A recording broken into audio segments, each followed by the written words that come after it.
Alors, moi je pense que je vais revenir un tout petit peu sur le projet de cette journée, parce que tout le monde, je crois, mais alors vraiment tout le monde s'accorde à trouver qu'elle a été très intéressante. Ok. Alors moi j'ajouterais simplement un petit point. Je dirais qu'elle a été un pari réussi.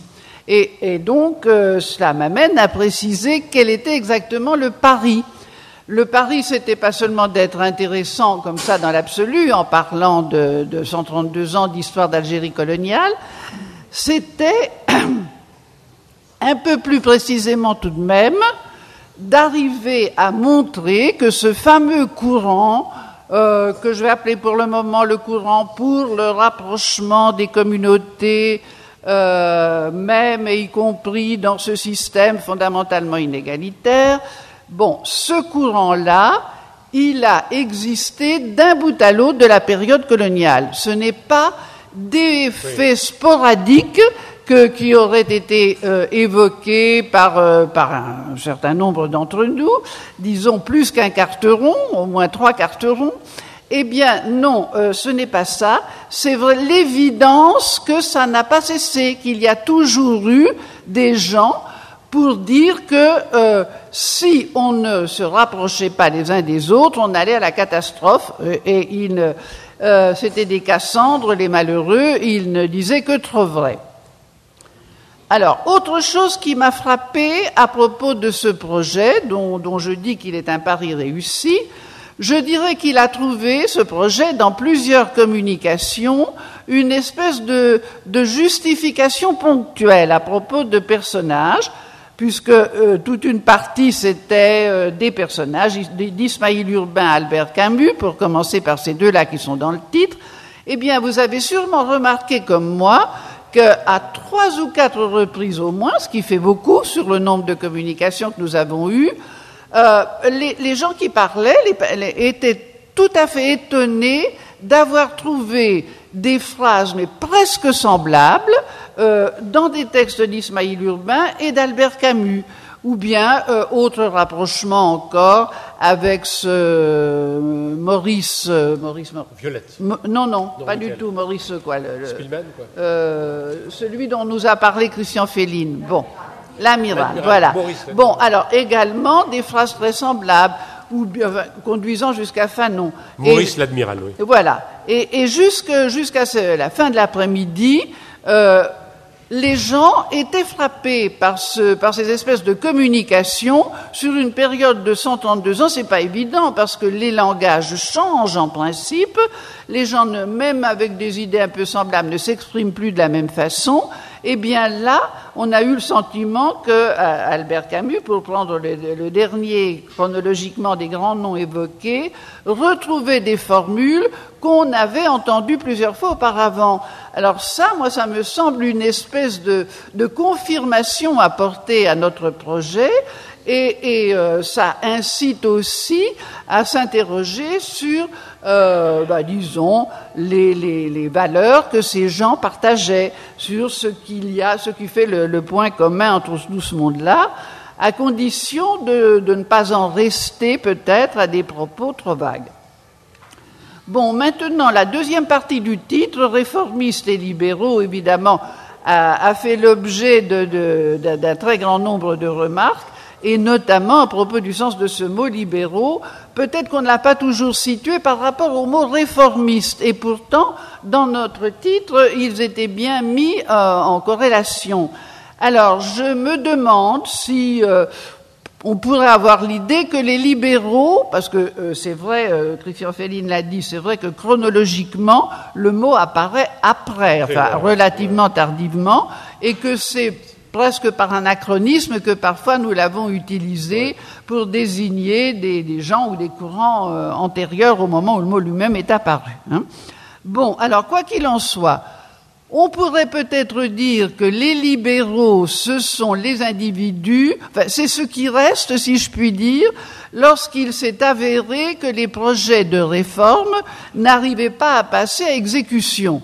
Et devant cette espèce d'échec, parce que je crois quand même que là on peut le dire, et le fameux Blum-Violette est évidemment l'exemple entre tous, devant l'échec de ces projets de réforme, donc passant par les voies constitutionnelles, parlementaires et autres, reste ce qui peut rester à minima, c'est-à-dire des gens, des individus qui, peut-être sans aller jusqu'à l'ambition de présenter encore et toujours des projets de réforme, et c'est par leur action individuelle ou de petits groupes, mais de groupes quasi informels ou parfois donc non politiques, souvent même non politiques, des gens donc qui essaieraient de faire un tout petit peu de ce que le réformisme lui-même n'a pas pu faire.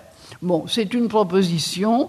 Ceci dit, à propos de ce mot libéraux encore et toujours, moi je l'entends tout de même avec des connotations qui m'amènent à réfléchir, par exemple, sur sa base sociale. Ce matin, Jean-Pierre Dupeyroux disait, nous avons tous insisté sur la variété de ces libéraux, Cyril Duchemin notamment, mais de là à dire qu'il y avait toutes les catégories sociales, on ne peut rien affirmer tant qu'on n'a pas fait au minimum, je ne sais pas moi, un panel de 50 personnes pour voir un peu ce qu'il en est. J'aurais tendance à croire, sans jeu de mots, que les professions libérales, vous voyez, en raccord avec ce mot libéraux, ils sont peut-être dominantes. En tout cas, dire qu'il y a absolument toutes les catégories sociales me paraît demander éventuellement une confirmation, ça je ne sais pas. Ça reposerait la question de savoir la place des communistes là-dedans, et si les communistes du PCA avaient une base très populaire. On ne va pas s'embarquer là-dedans à l'heure qu'il est, et de toute façon, ce sont d'immenses sujets. Donc, cette connotation-là, et puis aussi une autre connotation de libéraux du côté de liberté, qui est la liberté de laisser les autres être comme ils sont, même quand on n'est pas d'accord. Alors, à d'autres époques, à l'époque de Voltaire, ça s'appelait la tolérance. Mais si je reviens à cette autre connotation du mot libéraux, c'est parce que je remarquais mes propres réticences dans un cas précis que je vais citer, puisque à un moment donné, dans les libéraux, il a été question de Victor Barucan, qui était donc journaliste de l'Akhbar et qui incontestablement sous la Troisième République fait partie des libéraux, oui, absolument. Et puis je pense à son ami Robert Rondeau, qui était un écrivain algérianiste, et ils étaient très amis tous les deux de cette fameuse Isabelle Hébérard que nous avons évoquée. Isabelle Hébérard, qui, alors, personnage absolument fascinant, elle-même fascinée par la culture au sens large de l'Algérie, c'est-à-dire les manières de vivre qui étaient les seules qu'elle pouvait supporter, imaginer, concevoir, et alors que toutes les autres, et notamment le mode de vie colonial des colons, lui inspiraient une espèce d'horreur épouvantable. Alors, avec toute la fascination que j'ai pour elle, je ne dirais pas qu'Isabelle Hébérard est une libérale, parce que ce mot ne lui va pas, tout simplement. Je veux dire, c'est pas quelqu'un qui laissait aux autres la liberté d'être comme ils étaient. Voilà, ils sont comme ça.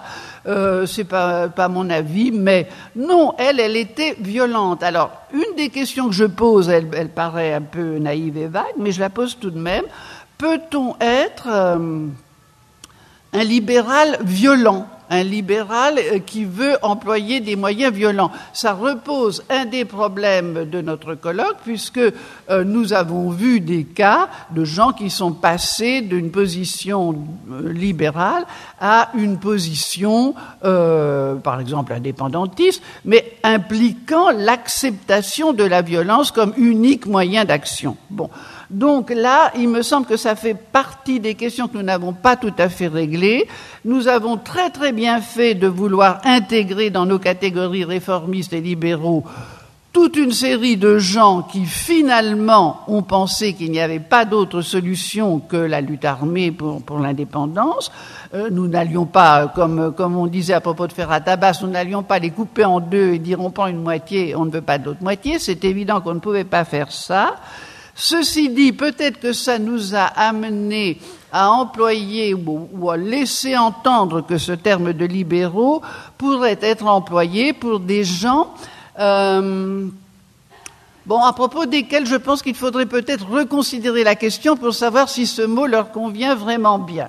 Enfin, vous voyez, ça fait partie de débats pour lesquels il faudrait beaucoup plus de temps que nous n'en avons là. Alors, j'en arrive maintenant à ces trois parties qui ont été traitées successivement. On ne pouvait évidemment pas faire, c'est un colloque d'historiens, pas faire autrement que de suivre l'ordre chronologique. Vous avez vu que quelquefois il y avait des recoupements, mais encore une fois, moi, ce qui m'a frappé, c'est que du fait que chacun des intervenants à propos de son personnage ou de ses personnages était amené à repartir un peu en arrière ou à se projeter un peu en avant, on a vraiment eu cette impression de tissu continu. Donc les trois parties, elles étaient des nécessités d'exposition, de regroupement. Elles n'impliquent pas que les dates choisies aient une valeur dans l'absolu. On pouvait en imaginer d'autres. D'ailleurs, je me souviens d'un moment de la préparation de ce colloque où on avait beaucoup plus de parties chronologiques que cela, puis il a bien fallu regrouper. Voilà. Alors, donc je parlais, tout ça parce que je parlais des trois parties et que j'y arrive maintenant. Alors, ces trois parties, je ne vais absolument pas revenir sur le contenu passionnant de ce qui a été dit à leur sujet. Je vais juste en prélever quelques remarques que j'appellerais prétentieusement métahistoriques, ce qui est une façon de dire que je ne peux pas et il n'est plus temps de revenir aux faits historiques eux-mêmes. Voilà. Alors, qu'est-ce que j'appelle cela? Qu'est-ce que j'appelle métahistorique? Des sortes de réflexions sur des faits que nous avons signalés dans chacune de ces trois parties. Première partie à propos des Saint-Simoniens. Là, j'accepte ma naïveté et mon ignorance pourtant impardonnable. J'avoue que je n'avais jamais vu de portrait d'Ismaïl Urbain, ou tout au moins ça ne m'avait pas frappé, avant de voir celui qui est sous vos yeux, là, puisque vous avez les affiches. Et là, je dois dire ma surprise, sinon ma stupéfaction. Je ne sais pas pourquoi, je ne le voyais pas dans cette posture de notable, comme un monsieur parfaitement posé et rangé, alors que quelque part traîne dans la tête des gens, pas forcément très instruits sur la question, en tout cas dans ma tête, il y avait plutôt encore des relents de cette vieille idée que ces gens-là, à savoir les Saint-Simoniens, dont il était bien sûr, étaient plutôt de doux rêveurs, des farfelus, des espèces d'esprits brouillons, un peu capricieux, etc., etc. Bon, je comprends que c'est que des idées bien cacher son jeu, soient à vos yeux complètement inavouables, mais je dirais qu'après cette journée, après vous avoir entendu, cette fois encore, plus personne ne pourra imaginer une chose pareille. Il est évident que les projets proposés par Ismaïl Urbain, les Senatus Consultes, etc., ne sont pas des vues de l'esprit, ne sont pas des utopies, qu'elles étaient parfaitement en situation dans le contexte historique, et que, si à la fin, elles n'ont pu, certaines des réformes qu'il proposait n'ont pu être réalisées, c'est bien parce que les circonstances, à savoir la fin du Second Empire, en ont disposé autrement. Ceci dit, ça ne résout pas, à mon avis, pas tout à fait complètement une des questions qui ont été soulevées, je pense par Péroulou. D'ailleurs, vous avez dit qu'il y avait là l'objet d'un débat possible, et puis peut-être par Gilles Manseron.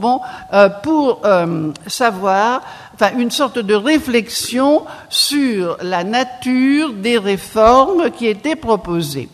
Alors, est-ce que ces réformes, telles que vous nous les avez présentées, moi je trouve qu'elles étaient applicables en droit. Alors je ne sais évidemment pas si elles étaient aussi applicables en fait. Mais dans ce que disait Jean-Pierre Péroulou, il y avait autre chose qui m'a intéressée. Il disait que ces réformes, qui apparemment pour lui aussi étaient applicables en droit, avaient été néanmoins du type qui risque fort d'avoir ce qu'on appellerait des effets pervers. Alors, ça c'est un sujet de réflexion, parce que nous avons tendance à penser que tous les réformistes dont nous avons parlé ont présenté des réformes excellentes et dont on ne peut regretter qu'une chose, c'est qu'elles n'aient pas été appliquées. Mais n'y avait-il pas dans ces réformes, de l'intérieur même, quelque chose qui, parfois, dans certains cas, les empêchait d'être appliquées ou avec de bons effets, c'est-à-dire qu'elles auraient échoué pas seulement pour des raisons extérieures, dues aux oppositions rencontrées, mais parce que, en elles-mêmes, il faudrait les étudier de plus près pour savoir si, oui ou non, elles étaient bonnes ou pas. Alors, je passe très vite là-dessus parce que vous voyez bien que je n'ai pas d'éléments à apporter. Ce sont des questions, essentiellement. J'en arrive à cette Troisième République, qui est tout de même la plus longue des périodes que nous avions à examiner.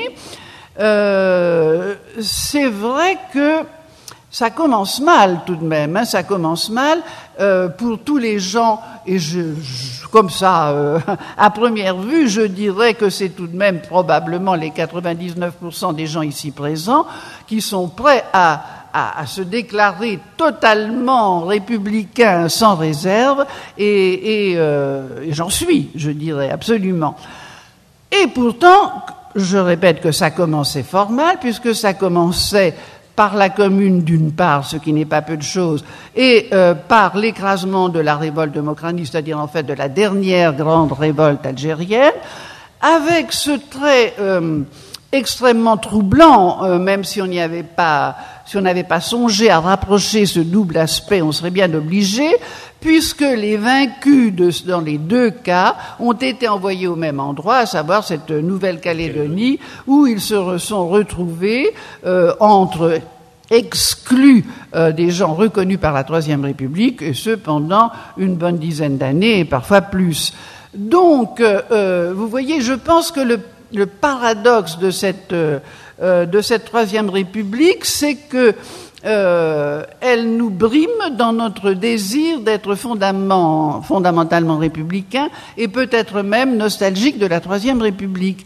Et il me semble que la contradiction apparaît totalement quand on prononce le nom de Jules Ferry, parce que je pense que d'une part, beaucoup de gens sont tout de même reconnaissants à ce ministre des lois qu'il a prises dans le domaine de l'éducation, mais d'autre part, alors il y a cette politique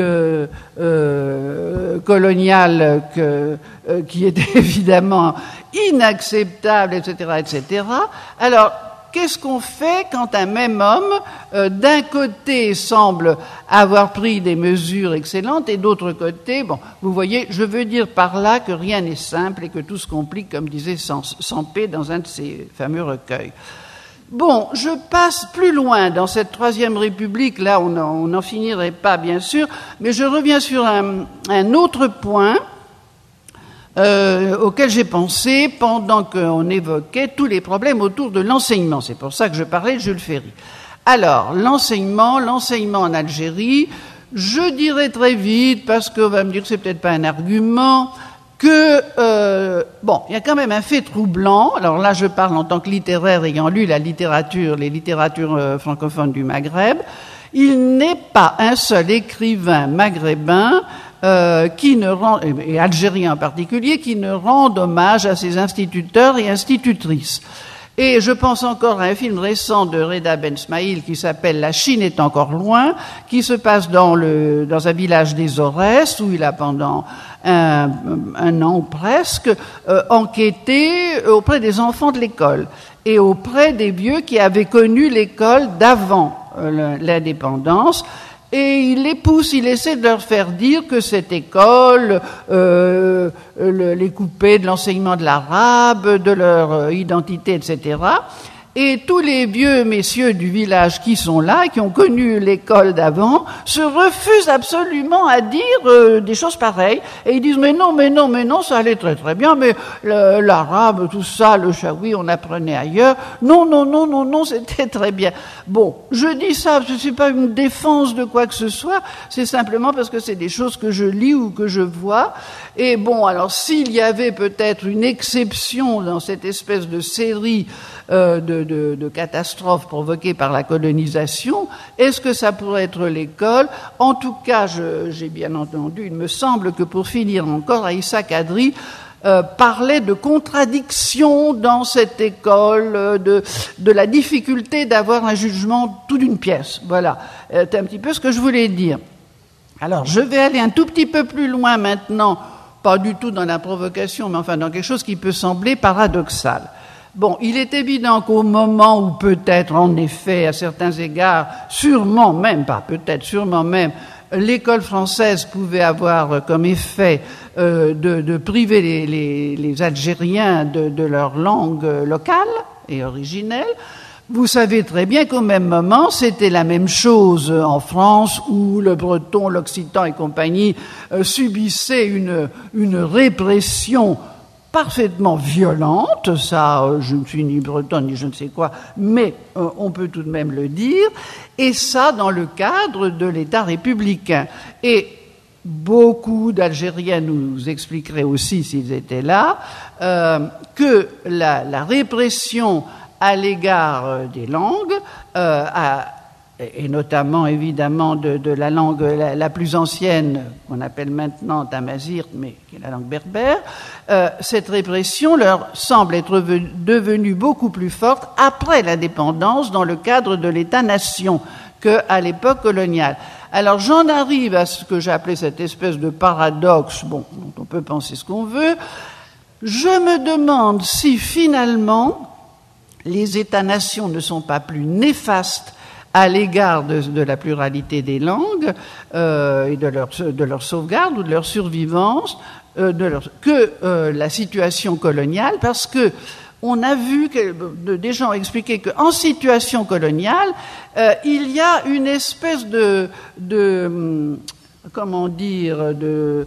se rejoignent diverses causes et diverses groupes qui vont dans le même sens, c'est-à-dire de ne pas être tellement d'accord pour implanter la langue du colonisateur et qui préfèrent qu'on n'aille pas trop loin dans ce sens. Ça, on l'a dit relativement longuement. Alors, on en arrivera à la conclusion que finalement, la situation coloniale n'est peut-être pas la plus désastreuse pour le maintien de la pluralité des langues. Vous voyez, avec d'innombrables points d'interrogation, je peux dire des choses pareilles. Je ne vais pas m'embarquer dans des propos qui ne seraient pas convenables. Bon, enfin écoutez, c'était tout simplement parce que je voulais dire un certain nombre de petites choses sur cette période de la Troisième République pour essayer de mettre un peu de baume sur mon âme républicaine et peut-être la vôtre, mais avec beaucoup de mal quand même pour y parvenir, ça c'est certain. Et c'est pas évidemment parler de la situation coloniale n'est pas le meilleur moyen d'y parvenir non plus, c'est tout aussi évident. Alors, quelqu'un disait, et ça c'était bien intéressant, que tout de même en France, enfin jusqu'en 59, il n'y a pas eu rupture totale entre la colonie et la métropole, à la différence de ce qui a pu se passer à d'autres moments dans d'autres pays. Ça me paraît intéressant parce qu'on a souvent l'impression, quand on s'intéresse à la façon dont les choses se sont passées dans cette histoire de l'Algérie coloniale, que l'Algérie coloniale a joué le rôle d'une sorte de miroir grossissant par rapport au conflit, au débat, etc., qui se passait en France même. Dieu sait que ça n'a pas été de tourpeau quand même, et que des débats sous la Troisième République en France, il y en a eu de violents. Mais par rapport à cela, dans le contexte de la colonie, il semble que tous les conflits soient exacerbés, et donc on en arriverait à cette idée d'une espèce de miroir grossissant. Et alors je pense que c'est peut-être une image qu'on peut employer aussi à propos de la période du Front populaire qu'on a évoqué pour le projet Blum-Violette, etc. On a bien compris, me semble-t-il, que Blum, le président du Conseil, était absolument incapable de soutenir Violette sur le terrain en Algérie, alors même qu'il était en proie à d'innombrables attaques en France. Alors, s'il n'a pas réussi à faire ce qui était absolument, semblait-il, dans le prolongement de l'arrivée du Front populaire au pouvoir, à savoir soutenir les républicains dans la guerre espagnole, comment voulez-vous qu'il puisse régler soutenir Violette en Algérie? Donc c'est ce que j'appelle cette espèce d'effet de miroir grossissant qui fait que on est tout de même obligé de convoquer à certains moments les soubresauts, les spasmes, les contradictions de la politique française en général pour comprendre, pour apprécier ce qui a pu se passer en Algérie. Alors, j'en arrive à la troisième partie, à Camus, évidemment. Et là, écoutez, je pense que des choses magnifiques ont été dites et que je n'y reviendrai pas. Ce qui me frappe, je dirais, c'est que alors qu'on a beaucoup parlé dans toute cette journée, au cours de pratiquement du plus grand nombre de communications, on a parlé de personnages, d'individus, de personnalités, etc. Il me semble qu'à partir du moment où on en arrive à la guerre d'Algérie, alors on retrouve quelque chose qui, dans une espèce de dialectique habituelle autour du marxisme et de certaines notions marxistes, on en arrive à une sorte de retour à ce que Marx ne cesse d'appeler des déterminismes, qui se substituent, dans ce cas-là, pour Marx, c'est tout fonctionne au déterminisme, si je puis dire les choses de façon aussi cavalière. Mais là, dans notre journée d'aujourd'hui, on pouvait avoir l'impression, à partir du début de la guerre d'Algérie, et dans le sentiment qu'en avait par exemple Camus en 1956, on pouvait avoir l'impression d'une espèce de retour à des déterminismes contre lesquels la volonté des individus, et Dieu sait si nous en avons vu, des volontés agissantes, ces volontés-là ne sont plus en état d'agir. Alors, ça me rappelait des bons vieux souvenirs anciens, si je puis dire, de périodes que nous n'avons pas forcément connues, mais je suppose que un certain nombre d'entre nous, à l'époque, on lisait, vous voyez des choses pareilles, ont entendu parler d'une pièce de Giraudoux écrite au moment où on allait entrer dans la Deuxième Guerre mondiale, et par image, Giraudoux a écrit une pièce qui s'appelle « La guerre de Troie n'aura pas lieu ». Et naturellement, comme chacun sait, la guerre de Troie a eu lieu. Et il me semble que c'est un petit peu la même histoire, qu'il y a